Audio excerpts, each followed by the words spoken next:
All right, we're going to continue with our media availabilities here at Daytona International Speedway in advance of Saturday night's Coke Zero Sugar 400.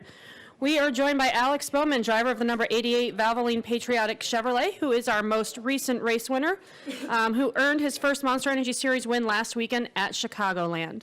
We will open it up to questions for Alex. Please raise your hand. We'll get a wireless mic. We'll start with Greg and then go to Jerry. Oh, hey. Hey.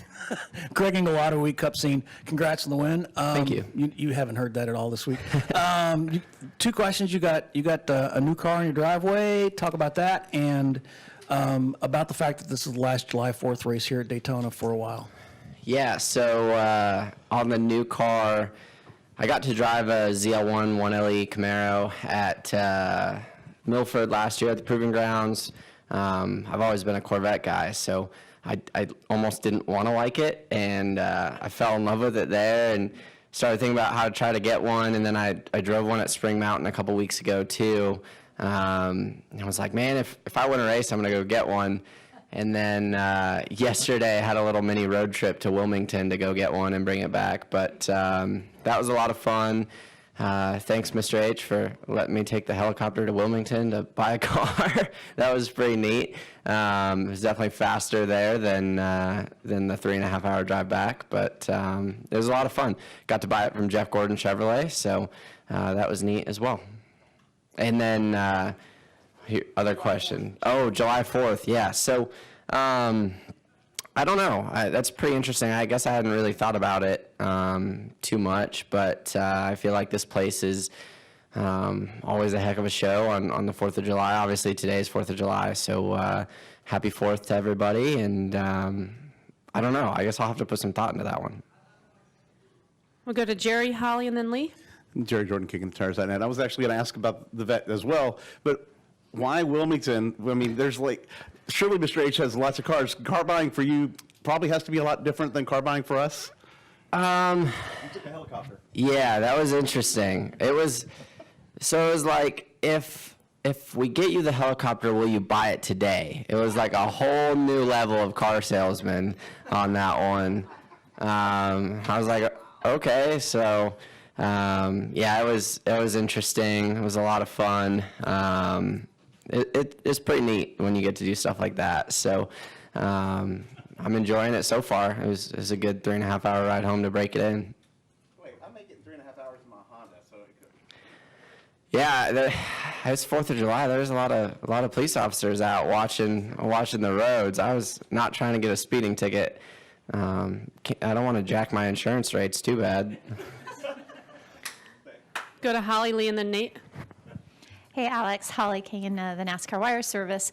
I wondered if you could talk a little bit about how your week has been. I saw that Jack Nicklaus had sent you something on Twitter earlier. I guess that was Sunday night. But if you could just talk about also, does it feel as good as you always anticipated it was? You've had a long time to think about it and a week to celebrate it. Yeah, it's probably been a little different than I thought it would be. It was just a really short week and a lot of obligations come along with it, but it's been a lot of fun. It was really fun to get home Sunday night and get to kind of share that with my friends, and the whole race team stopped by on their way home from the airport, so that was really cool. It's just been a lot of fun. I feel like it's a big relief, and now I want to go win a bunch more, but that was always, you always get that kind of question in the back of your head, like, what if I never win a cup race? Just like start thinking about how many drivers have driven for Hendrick Motorsports that haven't won a cup race in their career, and I don't want to be one of those guys, or I don't even know if anybody's ever done that. So it feels really good to kind of have that off my back, and now we can just focus on going and winning a bunch more of them. Did you hear from anyone that was completely out of the blue, someone that impressed you that would reach out?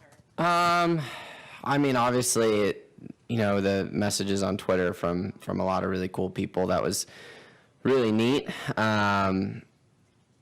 Nobody really surprising for me. I went through 400 text messages and tried to respond to everybody, so that took a lot of time, but it was just really neat to see everybody's support, and I'm super appreciative of that. We'll go to Lee, Nate, and then Kelly. Did Emma go to Wilmington? No, she's sick, so she stayed home. she started teaching, so she brought home germs from some little kid, and I've been avoiding her like the plague. So literally like sleeping on the couch, avoiding her like the plague. Hope she gets well soon. Given your success at Chicagoland, do you anticipate to kind of that things will click at other intermediate tracks? I mean, when we go to Kentucky next week, do you expect to be in the mix as well? Yeah, I think our intermediate program has obviously been really strong for the last couple months, and Kansas, we were really good, so Chicago's one we kind of circled. Kentucky is so different, just with how flat 3 and 4 is, and it's a fresh repave and all that. So, I think we'll be really strong there. I don't know if we've circled it quite as much as we did a place like Chicago and Kansas, but looking forward to it. I think we can go win each and every week. I think we can win this week. Any week we go to the racetrack right now, I feel like our cars are very capable of winning. Does that also come from the win, too, that you feel that extra bump? Yeah, but I felt that way before that, too. We went to a lot of different styles of racetracks and ran really well. Michigan and Pocono should have been top 5s, and we had a bad last restart at Michigan and a part failure at Pocono. So, we've been fast everywhere, I feel like, and just need to keep capitalizing on it. And I need to go win a bunch more races if Mr. H is going to keep making me buy cars all the time. We're going to go to Nate, Kelly, Dustin, and then Chris. Nate Ryan, NBC Sports. So first, Alex, just to clarify, the helicopter ride was free, but the car was not, correct? Yeah. I feel like the helicopter ride might have got incorporated into some type of dock fee, or, when you buy a car, it's like you get price 1, and then there's like dock fee, tax, title, license, registration. So I feel like there might have been a hidden fee that I missed there. That was a helicopter ride. So I very well could be paying for it. And then secondly, in the media center last week, you said that your career hadn't been what you had hoped it would have been as a kid. What did 10-year-old Alex Bowman think would be the career right now for 26-year-old Alex Bowman? What do you think you would have done, or where you would have been by now? Man, 10-year-old me would have thought that it was going to be super easy the whole way, and that I was just going to win all the time, and that there weren't going to be any struggles and weren't going to be any low points. And I don't know. I think looking back at it all, I'll take my way over that, just because I feel like I appreciate it a lot more, because I had to work a lot harder to get to this point, and kind of those low points and struggles make it all worth it so much more. But yeah, 10-year-old me would have been like, it's all going to be super easy, and I'm going to break every record there is, and I'm better than everybody, all that. But then reality kind of set in a little bit shortly after that. Was Cup where you wanted to be? Yeah, for sure. I mean, as a kid, I thought F1 was super cool all the time, and then I went road racing once and realized that it probably not my end goal there. But I would say Cup, yeah, it was the end goal, but just making a living driving a race car was kind of always my goal as a kid, and I really like sprint car and midget racing as well, so kind of would have taken anything, but whatever I was driving, I just thought winning was going to be super easy. Go to Kelly. Kelly Crown at Racer.com. Alex, 2 things. The first is, you had also said last week that by winning a cup race now, you kind of feel like you belong. You've heard those questions about whether you deserve it or you haven't won a cup race. You'd heard all that. Does stuff like that, had that been sticking with you maybe more than you'd let on over the years? Like, had it really bothered you? Obviously you were quick to bring it up last week. Yeah, I don't think it didn't bother me that much. It just was a lot of motivation. That like just having people say all the time that you can't do it and that you haven't done it is a good way to motivate me. So if they want to keep saying it, I'm all good. But it's just, I think it's really easy to say you're not supposed to read those articles, or you're not supposed to think about it or let it bother you. But probably not as good at that as I should be, and I see that stuff all the time, and just use it as motivation. And the second thing is, you had said during your string of those second place finishes that the biggest thing for the team was just to stay consistent, not go back to running outside the top 10. Even before you got the win last week, have you felt like the team has been consistent enough? Have you guys turned the corner? Yeah, for sure. I mean, you look at Talladega on for us. We've been really strong everywhere. Charlotte, I knocked the wall down and still finished 7th. Pocono, we lost 4th gear, finished like 15th. And Sonoma, we lost power steering and still finished top 15. So really those were our worst weeks. Other than that, we've been really solid everywhere. And it's been a lot of fun, just to be able to be a little more consistent than we've been and have really fast race cars each and every week. I mean, to go to Sonoma and have speed throughout practice and, drive it off the racetrack twice in qualifying and still make the final round somehow, for me, that's crazy. Like, I've always struggled making speed at road courses. So our cars are just so fast right now, and it's a blast to be driving them. Go to Dustin and then Chris. Dustin Long, NBC Sports. Alex, this week, Landon Castle tweeted about seeing almost, firsthand your struggles to get to this point, and saying that, felt like a lot of race car drivers really felt that win type of thing. I want to get your reaction to just kind of seeing that from Landon, and as you may now inspire other drivers, who inspired you in those tough times, or who did you look up to saying that this path is still possible? Yeah, that was really cool to see from Landon. Obviously, him and I raced each other a lot in the back half of the garage over the years, and he's obviously super good, really talented, does a lot with a little. And you look at guys like Ross Chastain that have kind of had a similar career path, and Matt DiBenedetto obviously is another really good race car driver. So I feel like the back half of the garage doesn't get the credit they deserve sometimes. I mean, those cars are pretty difficult to drive at times, way more difficult than mine are now. So, to come from that to a ride like Hendrick Motorsports has been really cool. There's not recently, I think, like the most recent person that I think of that has had a similar career path would be like Brad Keselowski, but I don't know through the struggles that I really looked up to another driver.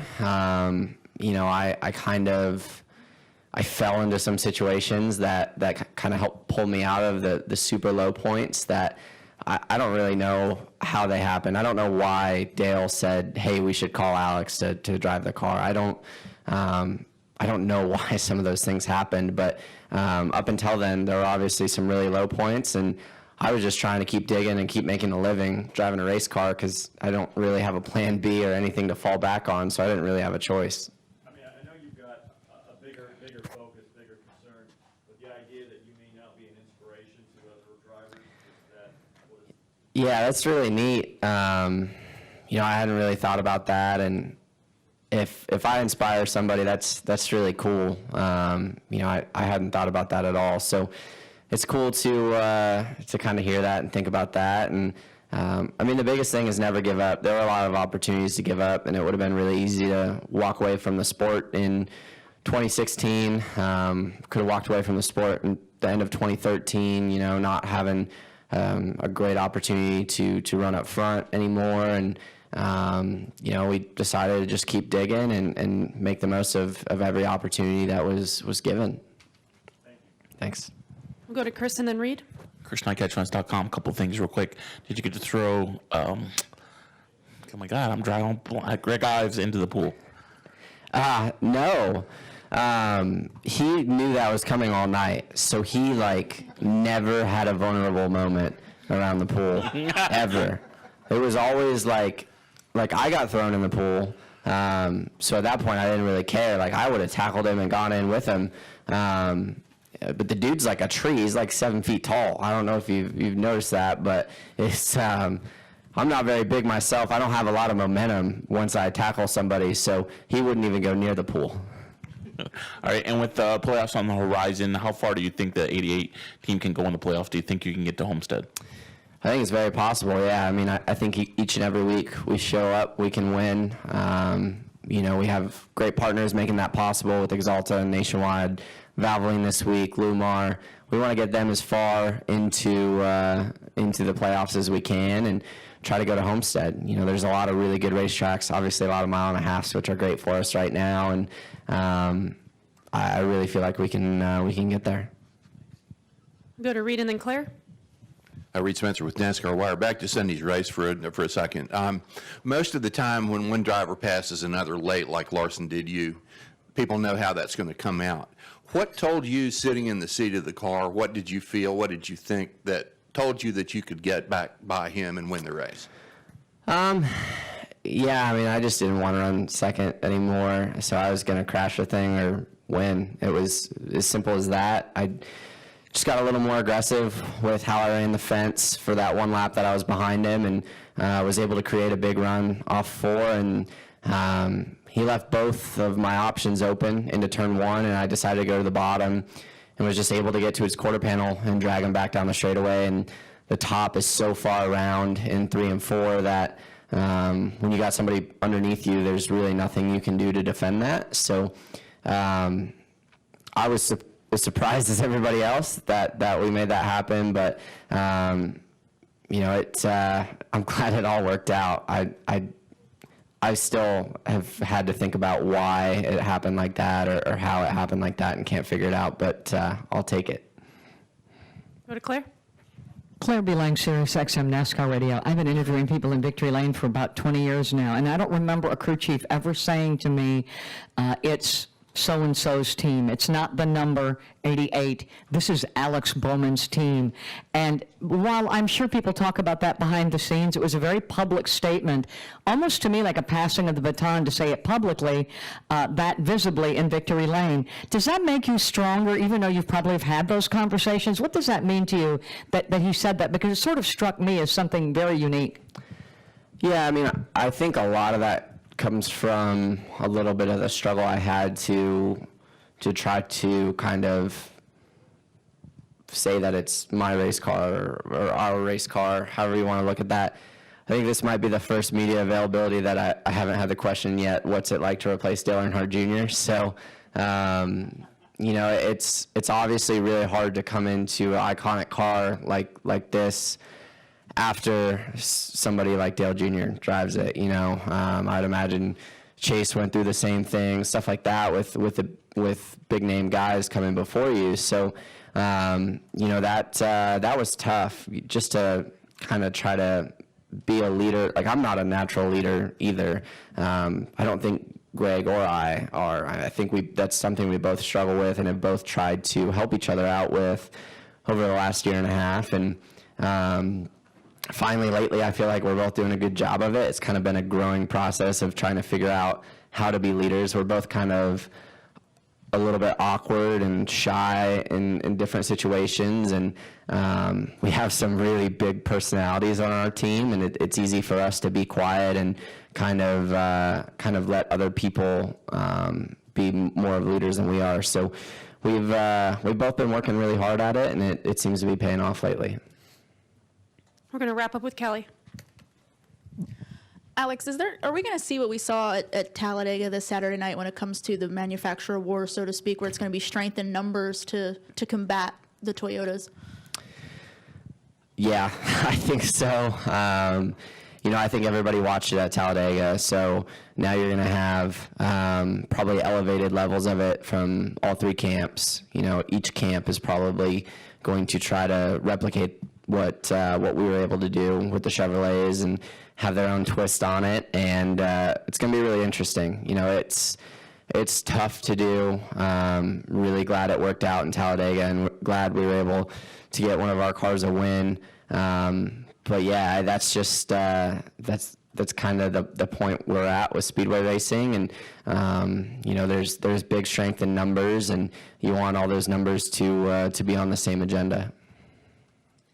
All right, Alex, thanks for joining us. Good luck this weekend. Thanks, guys.